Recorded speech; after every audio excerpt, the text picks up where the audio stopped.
लोकसभा निवडणुकीसाठी राष्ट्रवादी काँग्रेसनं आपली पहिली तर आम आदमी पक्षानं उमेदवारांची दुसरी यादी जाहीर केली आहे। राष्ट्रवादी काँग्रेसनं नाशिकमधून छगन भुजबळ यांना उमेदवारी जाहीर केलेली आहे, तर बारामतीमधून सुप्रिया सुळे, उस्मानाबादमधून पद्मसिंह पाटील, साताऱ्यातून उदयनराजे भोसले यांची उमेदवारी कायम ठेवली आहे। आपनं बीडमध्ये गोपीनाथ मुंडेंविरोधात नंदू माधव यांना रिंगणात उतरवलंय।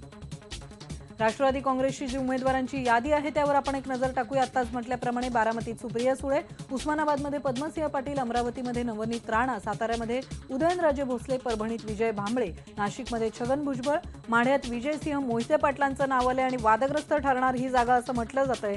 कारण आपण जसं बघतोय नवनीत कौर यांना विरोध होणार आहे तसाच तो इथे देखील होऊ शकतो। अहमदनगरला राजीव राजळे, ईशान्य मुंबईत संजय दिना पाटील, कल्याण डोंबिवलीत आनंद परांजपे, इथे शिवसेना अगदी तयारीत आहे आनंद परांजपेंचा पराभव करण्यासाठी, त्यामुळे ही देखील लढत रंगतदार असणार आहे। रावेरला बघूया मनीष जैन, ठाण्याला संजीव नाईक, शिरूरला देवदत्त निकम, कोल्हापूरमध्ये धनंजय महाडिक, दिंडोरीला डॉक्टर भारती पवार, तर भंडारा गोंदियात अपेक्षेप्रमाणे प्रफुल्ल पटेल यांचं नाव आलंय।